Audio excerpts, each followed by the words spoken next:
मेरे मम्मी का चैनल पे आप लोग लाइक और सब्सक्राइब जरूर करें।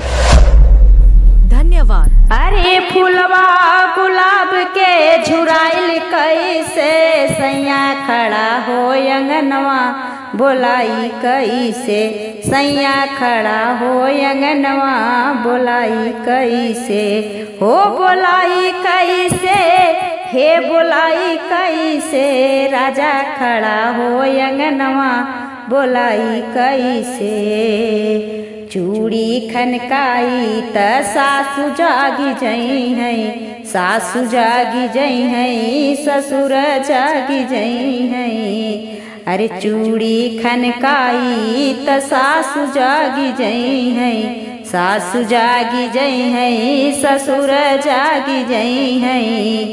अरे मथवा कबिदिया देखाई कैसे राजा खड़ा हो अंगनवा बोलाई कैसे। अरे मथवा के बिदिया देखाई कैसे राजा खड़ा हो अंगनवा बोलाई कैसे।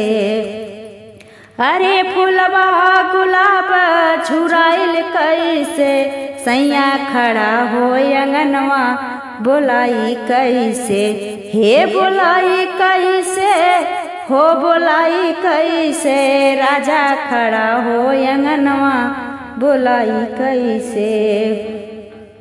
अरे घुंघरू बजाई देवर जागी जई है देवर जागी जई है ननद जागी जई है घुंघरू बजाई देवर जागी जई है देवर जागी जई है ननद जागी जई है।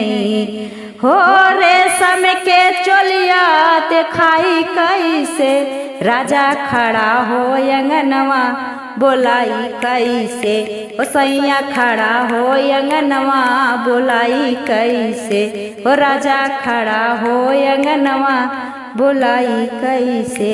अरे फुलवा गुलाब झुराइल कैसे राजा खड़ा हो अंगनवा बोलाई कैसे सैया खड़ा हो अंगनवा बोलाई कैसे।